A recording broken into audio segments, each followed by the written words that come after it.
UNGA के 80वें सत्र में विदेश मंत्री एस जयशंकर ने पाकिस्तान को जमकर लताड़ लगाई। साथ ही वैश्विक और क्षेत्रीय मुद्दों पर भारत का रुख पेश किया। पहलगाम हमले का जिक्र करते हुए उन्होंने कहा कि पाक इंडस्ट्रियल स्केल पर आतंकवाद ऑपरेट कर रहा है। आतंकियों की सार्वजनिक रूप से प्रशंसा की जाती है। ऐसे में आतंकवाद के वित्त पोषण को रोकना है। आतंकवाद से निपटना हमारी विशेष प्राथमिकता है। दिल्ली के एक निजी मैनेजमेंट संस्थान में छात्राओं के यौन उत्पीड़न के आरोपी स्वामी चैतन्यानंद सरस्वती को गिरफ्तार कर लिया गया है। उसकी गिरफ्तारी आगरा से हुई है। छात्राओं के आरोप के बाद से ही पुलिस आरोपी की तलाश कर रही थी। गौरतलब है कि बीते दिन 17 छात्राओं ने चैतन्यानंद पर यौन शोषण का आरोप लगाया था। इसके अलावा कई फ्रॉड के भी मामले सामने आए हैं।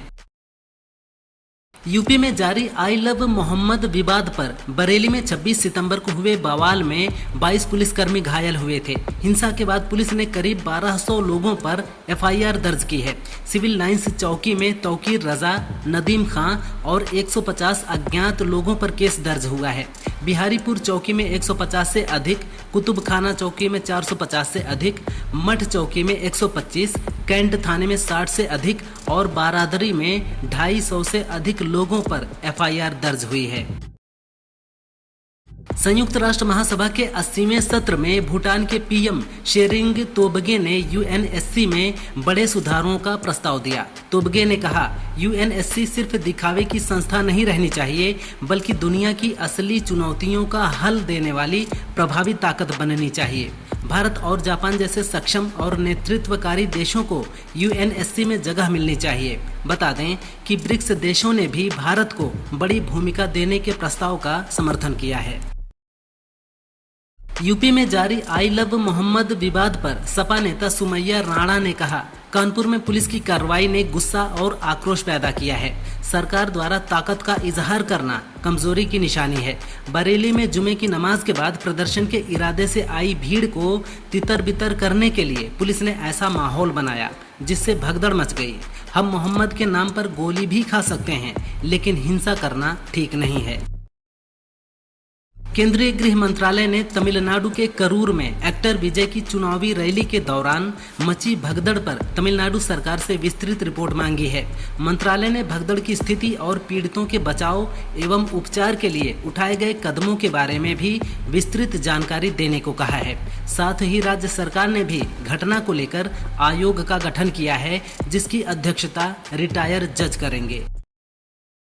बरेली में 26 सितंबर को हुए बवाल के दोषियों को सीएम योगी ने सीधी चेतावनी दी है। सीएम ने कहा, मौलाना भूल गया था कि शासन किसका है। वो मानता था कि धमकी देंगे और जबरदस्ती जाम कर देंगे। हमने कहा कि जाम नहीं होगा, कर्फ्यू भी नहीं लगने देंगे। ऐसा सबक सिखाएंगे कि तुम्हारी आने वाली पीढ़ियां दंगे करना भूल जाएंगी। वो लोग आई लव मोहम्मद कहकर शरदीय नवरात्र में माहौल बिगाड़ने का प्रयास कर रहे हैं। बरेली में 26 सितंबर को हुई हिंसा पर पुलिस ने सनसनीखेज खुलासा किया है। डीआईजी अजय साहनी ने बताया कि बवाल में ज्यादातर नौजवान लड़के थे। उन्हें सोशल मीडिया के जरिए दूसरे स्थानों से इकट्ठा किया गया था। हमारे पास बवाल से 7 दिन पहले का इनपुट था। जिस इलाके में बवाल हुआ वहां 390 मस्जिद हैं और 5 थाना क्षेत्र हैं। प्लान था कि हर मस्जिद से 100 लोग आएँ तो इस्लामिया ग्राउंड पर करीब 40,000 लोग इकट्ठा हो जाएंगे। रूसी विदेश मंत्री सर्गेई लावरोव ने भारत को एक स्वाभिमानी देश बताया और अमेरिका की धमकी के खिलाफ खुलकर उसकी नीतियों का समर्थन किया। संयुक्त राष्ट्र महासभा में हिस्सा लेने पहुंचे लावरोव ने कहा कि भारत पूरी तरह सक्षम है ये तय करने के लिए कि वह किससे क्या खरीदे। अगर अमेरिका भारत को तेल बेचना चाहता है तो भारत शर्तों पर चर्चा कर सकता है, लेकिन ये उसका संप्रभु फैसला है कि वो किस देश से क्या खरीदे। यूपी में जारी आई लव मोहम्मद विवाद के बीच अब नया वार शुरू हुआ है। लखनऊ स्थित सपा मुख्यालय के बाहर आई लव अखिलेश का पोस्टर लगाया गया है। ये पोस्टर सपा नेता विवेक सिंह यादव ने लगवाया है। इसके अलावा एक अन्य पोस्टर लगाया गया है जिसमें लिखा है, आई लव सामाजिक सौहार्द, I love Samajwadi party, I love धरती के पुत्र अखिलेश।